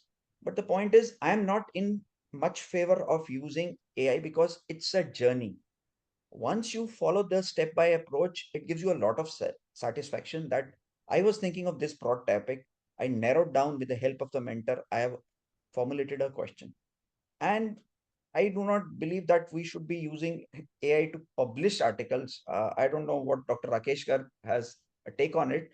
So, in the last, if you want subtle refinements, it's okay. Otherwise, these days AI has become very smart. You can have the entire research proposal. I did some Googling in ChatGPT last night, and it showed me the entire research proposal for EOI block for lap cholecystectomy. It was very good. If I wish to submit to my ethics committee, I could submit it literally. But I do not want to suggest to follow fellows to follow this route. Uh, House is open for this discussion. So I think Dr. Devesh has expressed the feelings very correctly, and he has already shown that the inclination towards using AI is not good. And we have published in ISA 2 or 3 recent articles with an editorial also. There is something called AI hallucination, AI delirium, AI bluff. Now, these are important things. So AI is very smart nowadays, especially the latest version, to bluff you. And the AI is bluffing very nicely. If you ask some important topic, and if the AI does not have access to it, it will generate automatically of its own and will bluff you that this is the new topic and give it to you. If they does not know that this statistical tool will be used, they will bluff you. They will do something different and show that this is the p-value. Now, we do not have a tool to say whether this is, and this term is very, very now system, whether AI is hallucinating for something which AI do not know, because AI works on the data knowledge or data harvesting that it has from multiple sources. And those data harvesting for medical science by the AI is coming from reliable sources versus unreliable sources. This is as same as that when we say that when you do a review of literature, please do not do from Google. Do it from PubMed, Scopus, Ambase, Cochrane, maybe sometime even Google Scholar, but we say do from the validated. But the AI is capturing data from the knowledge source, which is coming from all reliable and unreliable sources. Some of the latest version of ChatGPT have filters into it, but we do not know what type of filters they are. So whatever AI bluffs, we do not know, and it has been seen it. Somebody was telling me that once the AI answers something, just ask the AI, are you sure about this? And see the response. You will be amazed to see the response of AI now. The AI will never say that I'm 100% sure. They will say, oh, please check it. It's best to my information. I'm sure that we have checked it. I can check again for you if you have something. Give me specific, I can check again. So if the surety is not there because they know AI is having some limitations. So at this stage, and specifically for the novice researchers, I will strongly say, please do not use AI for any purpose. And in future, even for publication, this was being discussed in editorial meetings at various point of time. You should not use AI for discussion also. I mentioned that's why in my slide, though I have not mentioned AI. When you say clinical significance versus statistical significance, AI will say that p-value 0.001, it is important. But who will tell AI that an increase in the duration of analgesia by a block by 1 hour from 7 hours to 8 hours is of no clinical significance? In fact, it is harmful because if it is just increasing by 1 hour, I'm just giving very hypothetical. The block will increase the analgesia by many hours. It's a very gross just to make it understand. By increasing 1 hour of analgesia from 7 to 8 hours, you are increasing your management by another 15-20 minutes. You are using an ultrasound machine, you are using a catheter. This means you are increasing the finances, which is not desirable. So when we say cost-effective analysis of our intervention, this is not justified. So the AI will not be able to differentiate to a certain extent. We have to give them very nice prompts. So at this juncture and at this date on 20th of March 2025, I will strongly say for any new budding researcher, please do not use AI for anything. Number two, when we say AI for, say, managing the topic or writing the protocol, we have to understand the step because AI will not come to your OT to do the research. You have to do the research. AI does not know what is going to happen. You have to do it. You have to understand. For example, say when we say the pain scores, it will give you something, but you have to see your infrastructure, your setting, your type of patients. So this is everything has to be done by you. So you have to decide it. At this juncture, I will always say, please do not use AI for any purpose writing your protocols. Maybe to a certain extent, but I am saying it very unofficially, very empathetically, with very inverted commas. You may use it for refinement of something that what you have done, probably it appears to be okay. There is some grammatical mistake, or I have missed some important articles. You can find what I have written, some important missing information you can find for this. You may use it to find some missing information, but do not do it for writing this purpose. You can say, I have searched from articles from this area to this area. Is any important information missing? You can just recheck it. I think this can be used to your help. But in today's time, please do not use it. And it appears that the AI written articles will be summarily rejected or they will be withdrawn in coming times because AI do not understand the empathy of the human beings. And research is something related to empathy also, to ethics also. If it does something wrong to you, you are responsible, not AI. And it is by publishing ethical principles. That's why AI is not given the authorship. Somebody has sent me an article, author 1, author 2, author 3, ChatGPT is the author 4. I said ChatGPT cannot be the author because if something goes wrong, ChatGPT will not reply. I will not ask ChatGPT because ChatGPT does not belong to you or me. Nobody knows where it exists. So ChatGPT cannot be the author, and the article was rejected for the same because it was written rejected. So as of now, no paper will be published written by ChatGPT. No paper will be published if it's interpreted with ChatGPT. No paper will be published if it is totally. And I'm sure that in coming time, we will have. There are some tools which can detect the AI written articles. Though we are not using them, but if it comes to our knowledge, because sometimes I see articles and it is so nicely written, I know that this author is not of English speaking area. I just asked, has it been written by AI? And they said, yes. I said, thank you so much, rejected. Please write again and submit back. So at this juncture, please do not use AI for the initial purpose. You can use it for minor purpose for finding something, but do not use it for initial writing or a first draft. Thank you, sir. We do have Dr. Vipin and Dr. Tuhin with us. They are from Ganga Hospital, and I've seen the journey since last 10 years.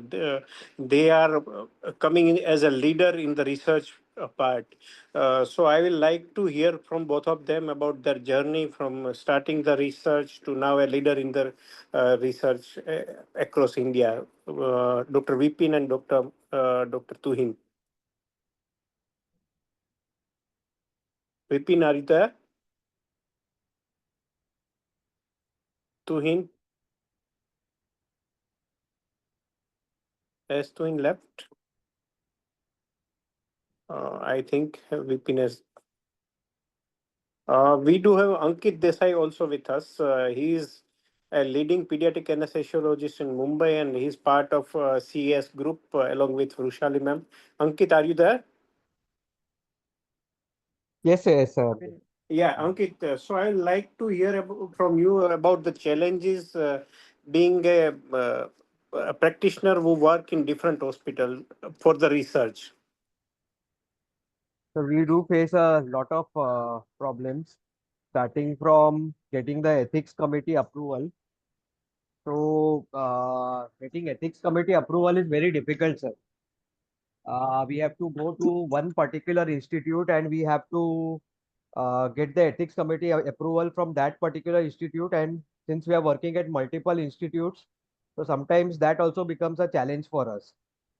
So it starts from ethics committee approval, then each of the hospitals that we go, data collection is totally different. It's unlike what Divesh sir does or what Hetal sir you do at one particular institute. We have to rely on a lot of sources, like we have to rely on pain charts of nurses, etc. What has already been discussed, and our fellows have to go to each of these places and get those data. And other challenges would include something like it's very difficult with private practice to write these kind of articles, because from the institute it's very easy. I feel they are a better place to publish data rather than being in private practice. It's a bit difficult, so it's very challenging. Rakesh sir, your comment Good on evening, this? sir. Good evening, sir. Yeah, with hello. Yeah, Vipin, sir. Vipin here, sir. Yeah, please, Vipin. Yes, sir. Thank you. Uh, Actually, when we start, actually, as you know, our unit is little hectic side. So it's difficulty, first of all, to getting time and thinking about the research. And then we decide the research to do, then we have to find the correct fellows. Actually, fellows are coming, but they are not showing much of interest most of the time. If we casual, they will ask, sir, what topic, what topic. Then you have to choose the topic and tell them. Then follow up is a very difficult task, because morning, if you start 6 o'clock cases, then till 6:30 we were in the OTs. Then we have to rely mainly on the staff for collecting the data for us, because we don't have a persons in ward who can cover those things.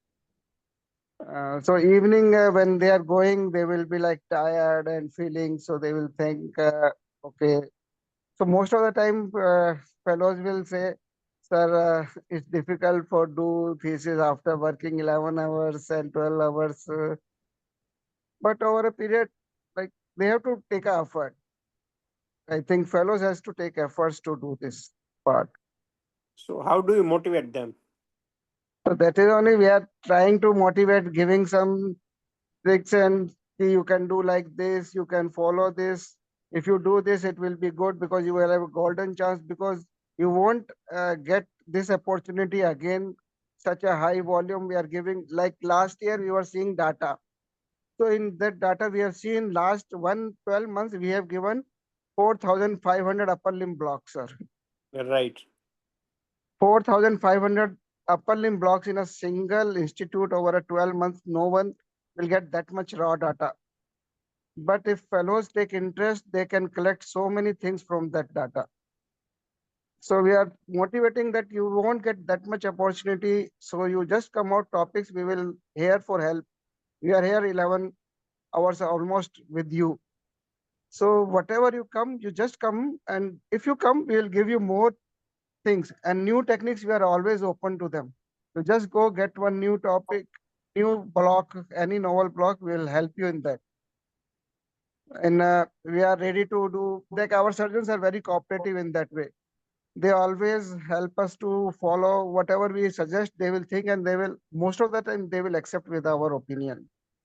So we will tell them that this is the golden opportunity that surgeons are having, helping us. We are here to help you. You come out, we will help you. I think, sir, Uh, we are so- the best, example for our fellows, because when we go post-op after OTs for a round, they'll also learn from us. So I Yeah, think we should be the true. initiator. Like I go every day post-OT to see all my patients, whether I have given block or not. So then it becomes practically acceptable for them ki, okay, we also should go. So I Yeah, think we should actually, lead by madam, example. that we can do. Thing problem is that in a day we are doing some 45 to 50 cases. To take a round of 45 cases, it will after morning 6 o'clock will came, and morning 5:30 we are leaving the house, and evening 5:30 6 o'clock we are finishing after that taking 40, 45 case rounds, Sir, out of that, if you give, sir, I will just uh, interrupt you here, sir. I know yeah, Dr. sure, sure. Hetal Gadera and I know Dr. Devesh Arora very well. I know Dr. Tulip Mistry also. I've seen Devesh Arora working 12 hours and he will go to the gym at 8 a.m. He will 8 p.m. after 12 hours duty. And I know working in a corporate sector is single-handed. It's not luxurious to have two DM residents along with working me. At 8 p.m. he's into the gym and running treadmill for half an hour. He doesn't feel tired. Dr. Vadera goes into cycling and he goes to cycling along even after doing duties and he doesn't feel tired because both of them enjoys running on the treadmill in the gym and cycling. I know twin Mistries do a duty up to 8 p.m., 9 p.m. He goes back and he plays with his kids without feeling tired because he enjoys working and enjoying his kids at home. I'm sitting in office 8:50 and I go back and reach 9:30. I will work on computer for IZA till 10 p.m. And then I drive with my kids at 10 p.m. and make them sleep at 10 p.m. in the night after working from 6 a.m. to 10 p.m. And I really enjoy working with kids and I don't feel tired. So I think I will stop you at here. It is way you enjoy your life. It is way you enjoy doing work. My wife reached 8 p.m. at the home and she serves food for the kids. So it is what you enjoy in life and it is not hectic. If the fellow says that they are tired at 7 p.m., this means they are not interested and we need to motivate them. I remember when I was a PG doing my postgraduate student, my first paper was published when I was a second year PG. I thought during SRship, 5 papers are required because I want to work in an academic college and for joining as assistant professor, 3 original articles are required to appear in the interview. I thought 5 papers should be okay and I tried for it. And I started with 5 papers and at the end of my senior residency at AIMS, I had 92 publications in my senior residency. So it's like an addiction. Though I started with 3 papers because I want to become assistant professor, but the end of 3 years of my senior residency from AIMS, there were a list of 92 papers, I think maximum 1. So it's basically an enjoyment. It's like an addiction. You really enjoy working it. And when you start enjoying it, it becomes your passion. And this is what passion is. So I never say that research is for everybody. It's you to enjoy and choose it. And same is for, I say, if somebody is not a good platform speaker, this does not mean that he's not a good person. Somebody enjoys more to be on the stage. If somebody is not doing regional anesthesia way long, this does not mean that he's not a good anesthesiologist because he has some other passion, right? So this means we cannot decide that somebody is not a good clinician if he's doing something, not doing something. But there are some times that you should learn. And this is what I say to my students also, that you expose yourself first, say that this is your strength and weaknesses, and this is a human nature. I'm telling to the fellows specifically here. Everybody has some inherent silent strength of yourself. Somebody need to expose them to see that what are your strengths. And this is what the role of mentorship is. You need to encourage them that this research is important. Somebody said that you have done 4,500 blocks in 1 year, maximum in an institute. I would ask you one question, that why are you so miser? Why are you so selfish that in spite of doing so much, you do not want to help the community? Let me put this way. Why are you so selfish that you have put, say, 10,000 blocks in a year, but you are so selfish that you do not want to share your knowledge and experience to others, that this block is useful for the community, and you do not want to share your knowledge and information that it can be helped to 1 million of people rather than 1,000 population that you have. So what are you contributing towards the community? Is there some ethics into you? Is there some humanity into it? Please don't mind it. I'm putting a harsh word. Is there humanity into you that what you are doing it is a human profession, a medical profession, what you have experienced, you have benefited. Why are you not sharing with 1 million people across the globe to help the community? And this is the first principle of research. Research is sharing knowledge.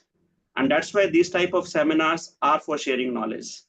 And that's why when somebody asks me data collection, I said that even if you are not doing prospective studies, if you do not have the time to collect the data, if you do not have to go, at least do a retrospective analysis for 10,000 patients. You just collect data, and ask somebody to do a retrospective analysis and give it to the world that this is your outcome. So just on an emotional front, I say that you have to test yourself. If Dr. Divesh at 9 p.m. can go to a treadmill, if Dr. Vadera can go to cycling at 4 a.m., if Tuhin can go at 10 p.m. and play with kids, why can't you do your study at 7 p.m. in the evening? So this is your taste. No, that we are doing, sir. We are nothing like that. We are not coming out with Now the you are I am verifying telling it. for the fellows. I have heard you. Many No, of the no, no, sir. fellows- No, no, no, sir. sir, No, we no, are I don't want to. giving things- Sir, I don't want to What I am listen. You telling- have already. No, no, no, sir. You have already said it. You go back and encourage them. It's your mentorship. You need to encourage them and give them. See, when a paper is published and it's written on PubMed, Rakesh, Garg et al., it gives me a dopamine surge and it encourages me to do 2 more publications. When my name comes as top 2% researcher from India among 7 people on the international platform, it has given me a dopamine surge to do more research. Because I have done a research and today people have faith in me to keep as editor-chief of IJA. And this is what gives you recognition. What more can I have? I have achieved so many at this point of juncture. And this is just because I've done a couple of research and my mentors have trained me. So when the ARORA trainers on this platform, it's their role that how do they do mentorship for the ARORA fellows and say that if somebody can achieve, you can also achieve. If somebody can done, so I'm putting both the fronts now.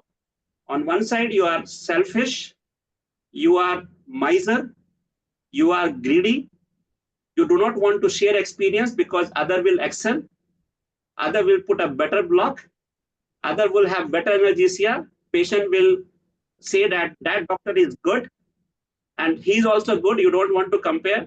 So think it on one side, this may be a negative side. On the other side, on a humanity basis, why can't you help others? So I think I put the broad spectrum because this is a common question.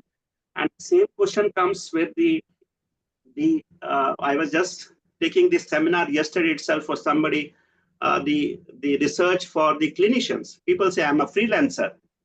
I'm working in a corporate hospital. I do not want to do a research. Why should I do a research? So even for them, I say research is important because if you go into a medical legal case, you said you had a 4,500 cases. If you go into a medical legal case, if some complication happens, you give them, it gets a local anesthetic toxicity. And if you have read it 10 years back, the management of last, the recent guidelines has been published just a year back by the UK Society of the Management of Last. If you are not aware of, if you read an article which is substandard and you manage your patients, if it goes into court of law and you say that I have done it, which was 5 years back, court will punish you. And this is happening. So again, if you do not want to do the research, you need to understand what is good research. At that time, you cannot take an article of a predatory journal and say, Dr. Saab, dekhiye isme likha hai. They will call an expert. I'll say this is a predatory journal and he doesn't know that what is predatory journal and doesn't deserve to be giving this block.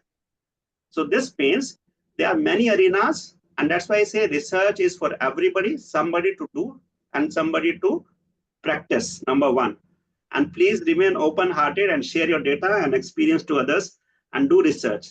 And ARORA mentors should encourage your fellows to do more research, publish them, and maybe they can reduce the clinical work. I don't say that work till you will get more amount and more per cases income. It is up to you to decide, but research is not for everybody. If you are interested, do it, but explore yourself, your inherent capacity. In first year PG, I did not know that I will publish 92 papers in my senior residency. First year of my postgraduate Maulana Azad, I didn't know. But then my mentors encouraged me that you can do it. My first stage platform was on third year PG as a faculty in a conference. I didn't know that I have the capacity to be a faculty for a workshop when I was third year PG. But my mentors encouraged me. So this is your mentorship to encourage your fellow that they can do research and they can enhance and they can learn. Once they learn it, it's their decision. One of my friend who was better academician than me, better knowledge than me, better understanding than me, I said, you will be one of the biggest professor. He said, I will never go into the academic college. I want to go in corporate. He went into corporate as a big shot now in critical care. So this does not mean that your acumen or your interest differentiates between an academic medical college or a corporate hospital or a freelancer. You can do these things at many places, every places. This is your inherent understanding. But at this juncture, I will impress again that India, everybody in the world is looking towards India for research, to the extent that now the foreigners want to sign an MOU with Indians to collect data, which we officially cannot give because of the government of India restrictions. We cannot export data to outside, and they are really wanting it. When they want it, why can't we publish it? And I know that each one of you, I know that the person who are doing a great amount of work in acute pain management as well as chronic pain management are doing huge number of cases per year. Even a single person, if they publish data appropriately, I'm sure that in next 1 year, India will surpass the number of blocks put by Indians in India as compared to the whole globe. And this is our capacity, and we have to do something for this. Thank you so much. Sorry, I became a little emotional, but we have to express this way that research is for everybody, and please explore it. Agreed, sir. And I think Tuhin sir also has something to share with us. He's one of those young rising stars of RA to whom we look forward. Uh, Good evening, my teachers, Rakesh sir, Divesh sir, and Vipin sir, and Vetal sir is also present. Uh, Actually, I need to add some points to what Rakesh sir has correctly mentioned, everything. So I can share my perspective, how I motivate the fellows. Like, for example, we perform the dual subsarterial block for all the TKR patients. So now, all the TKR patient stays with us for 24 hours. Now, one person is posted in the H2 where TKR patient stays after surgery. So we encourage that H2 duty person to correctly follow all these TKR patients, follow their NRS score, and report back to me, at least those blocks I have given, or the all the blocks performed in a day. For example, in a day we do at least 10 to 15 TKR patients per day.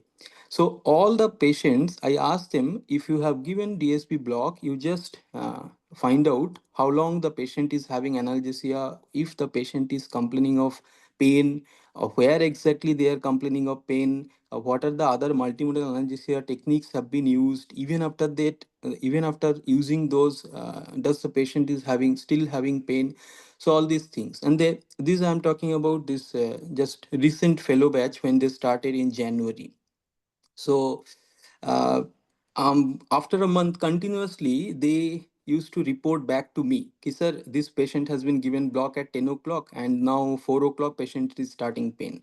This area he is having pain. This patient has not received in drug chart. This drug was not, paracetamol was not written, so sister has not given." So there are a lot of gaps in between. So they started reporting back to me, and they, by doing this, they also find out their mistakes, the mistakes doing their colleagues are doing, the H2 person is doing, the OT person is doing, and then they rectify their mistakes. And after 15 days or after 1 month, they followed up continually. They are following up the patients, and they found that that gap, that duration of analgesia has really improved. This happens with each batch when the new batch joins, because fellows come from various parts of the country or outside the country, so they have different practices.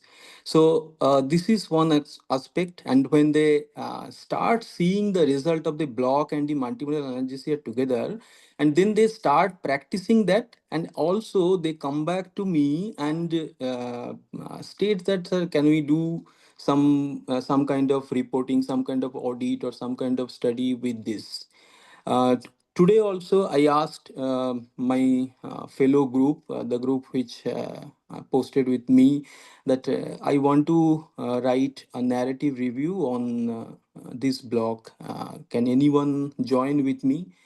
Uh, you can't believe that out of 15 fellows, 12 responded immediately. "Ki, sir, I am ready. I have never written this. I don't know how to write, but I am willing to write. Can you guide us?" So they are interested, but somehow there is a communication gap that we are not able to motivate them. So we need to motivate, as Rakesh sir correctly mentioned, that we need to motivate them because fellows, when especially the RA fellows, I am talking about AORA fellows and other fellows, because they have already completed their 3 years of PGship, so they know how to do a thesis. They have done good or bad, I'm not going into that, but they have done the thesis, so they know the basic things at least. So on top of that, if we give a good motivation to them, they give a good direction to them, definitely they will do the work, groundwork, and they will get back to us. This is what I believe, and I try to do things like this way. Agree, Thank you, sir. Dr. Twin. Neeta ma'am. And Neeta ma'am has some questions. Good evening, Rakesh sir and Divesh sir. It is always a pleasure listening to you all. I had the privilege of writing my first review article with Dr. Rakesh Garg. He's always been an inspiration. And I mean, I used to be in awe of the number of publications he had back at AIMS. And I completely agree. It's a endorphin release. It's a dopamine kick. Now, I want to know one thing I would like to suggest is I completely applaud the efforts gone into both the presentations. But one thing I'd like to just tell the fellows is that with regards to what type of cases are happening in your hospital, you need to design your thesis around that. You take up a topic like a lumbosacral plexus block as a prospective study, and you are hardly doing 2 or 3. It may not justify as, sufficient research work because you need numbers for that. One was that. So apart from, and of course, the novelty of the topic, every time a new topic, because I'm sure, again, I would like to congratulate Dr. Garg for this excellent work behind being the IJ editor and bringing up quality articles. But novelty of an article, every time the journal definitely asks you for novel articles, novel topic. So any insight into that? And second is, what is this trend of paid journals? Almost most of the journals, I think, most PubMed journals, if you try to apply, they say that there are article processing charges. So how do you go about this? I just needed to know. As in, for at least for beginners, so they don't get discouraged. Rakesh sir, you are muted. Sorry, sir. Sorry. So with regards to the novelty first, which we talk about. So novelty is you need to be thorough with what is happening in the world. So novelty is simple. It's an English word. Novelty means something different. Which I remember. I'll tell you one example. When I was first year senior resident, I thought I have done something Eureka innovation. And I wrote a letter to editor and sent it to a very big journal. It was, in fact, a British Journal of Anesthesia, and with one of my mentor. I thought something new technique, and I was very happy. And next day morning, I got a letter from the editor-chief of BZ at that time. That gentleman, this was already published in 1969, and it was a failure, and that's why it has never come into picture. So what I meant to say by this example is that in 2007, I was not aware of something which was published in 1969. So it was a lacuna on my side. I think it was something new. I did it. And editor-chief of that journal probably was in a good mood on that day, and he sent me that article also. Please read, this was not a good technique, and that's why it never come into picture. This is what the novelty is. So when you do an article, so this was just a letter to editor, so nothing to worry about it. But when you do a hard work of doing the research over 1 year, data collection, everybody was emphasizing, it's really, I fully agree with you that data collection is one of the toughest thing. If somebody can give me 10 data entry operators, I can do more work, but we do not get it. It's toughest thing, going to the patient, filling the form, entering into the Excel sheet. Yes, it's one. If you do such a hard work and I just have to write one line, thank you, gentlemen, because no novelty is rejected. How bad it looks. But whose fault is this? When you plan a study, you have to do a thorough review of literature. When we say thorough review literature, there are two aspects to it. One, my clinical knowledge. If I have as a 20 year of experience in anesthesia practice, fairly I know that this has been done, this is not being done. I go to conferences, I see that somebody is mentioning that this is the new block which has been done for last 5 years. I read the journals, I know that something is coming out, somebody has written an editorial. So this means I'm emphasizing the sources. My clinical experience, my mentor's clinical experience in this area, the conference people when they speak something, and reading some journals. So from these sources, I will be able to make that what I am thinking is novel or not. And finally, I will go into some search engines, say like PubMed. So when somebody submits an article, and if I'm not very sure about that topic, I also do the same. I just take the keywords, put it into the PubMed, and I say that whether similar articles has been published or not. If I find there are 20 similar articles, sometimes I copy paste and send to authors, gentlemen, see 20 articles has already been published. And you can do the same thing. Sometimes the authors will write an email to me, sorry for this, but they say, sir, why have you rejected? So I copy it and send, gentlemen, see 20 articles are already there, 5 in ISA only, so it is nothing novel. So this is how you decide the novelty. And this is what you should work on, because I would put the other prospect of novelty. Now say, for example, now everybody knows that tab block is good for this particular surgery. Now you do a study where you say a surgery is being done with or without tab block today in 2025. Now, those group of patients who didn't receive a tab block, what was their fault? In 25, I know that this block is useful for this surgery and should be given, or maybe some other block. Now, the other group, which you have not used block, you have still given them, say some IV analgesic. What was their fault? And this is labeled as unethical. That half of your patients, you have not given the standard of care. And today, the standard of care is not giving block is not the standard of care. You have to give some block if it is proven for that particular surgery. So you are doing unethical thing. So novelty as well as unethical aspect also, because you have devoid them of the beneficial effect, which is well known, and that become the standard of care. So this is how you have to decide the novelty, and then just work some on it. And for the beginners, I will always suggest that you identify somebody, a mentor into your group from the same hospital or outside the hospital. We know that Dr. Devesh ARORA is doing a wonderful work in regional anesthesia. He keeps himself updated about various new blocks. He is very well aware of you. If I get some idea that I want to do it, why can't I call Dr. Devesh and say that, sir, I am thinking of this topic. Do you think it is something novelty into it, something left, or everything is proven? And because of his experience, his knowledge, his updated information, he will say, yeah, this is already well known. What new information is there? Or he will say that this is known. Say, for example, this is known that 0.5% of bupivacaine is effective for increasing the analgesia in 20 ml. This is well known. But I do not know that if you scan ultrasound up and down and see the ultrasonic spread of this block in facial plane blocks, can I reduce to 10 ml rather than skipping at a single slot? Can I scan the whole facial plane and see the spread and bring the drug volume to 10? Probably this is a new study. So why don't you do it? So this is what we have to see in it, because, say, for example, I say this is a good example, because most of the people who are doing facial plane blocks, they are putting the scan at 1 or 2 places and injecting the drug and looking for the spread. But do we really know that this is spreading across the whole facial plane and bathing the nerves which are coming here? Can I scan the whole facial plane where the nerves of the area of interest I want to bathe, whether the drug is being spread into this? And am I giving higher dose or higher volume of drug to bathe those nerves? Can I scan the whole fascia, all facial plane? So if somebody says that this is a new topic, this is a new idea, that rather than giving a drug at one plane and giving in or out of pain a drug at one site and expect that it will bathe all the nerves. Can I scan the whole one?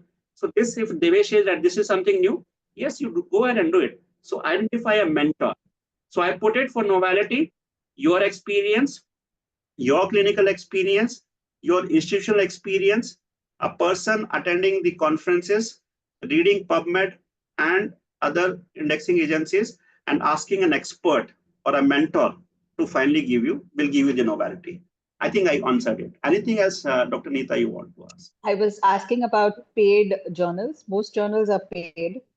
So yes, APC it could be a deterrent for new people who wish to publish. Right. So there are two things. When I say paid journals, certain good journals also charge APCs.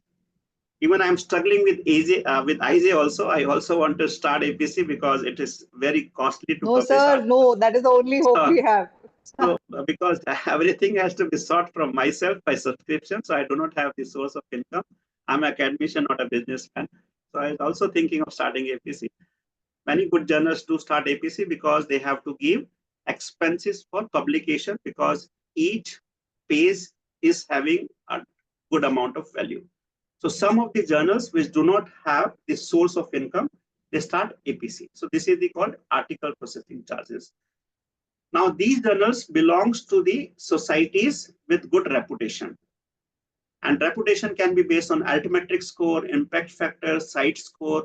You can look that they belong to some society like British Journal of Anesthesia, Analgesia, Indian Journal of Anesthesia. They all belong to societies and they are run by a group of people and somebody has a control over it.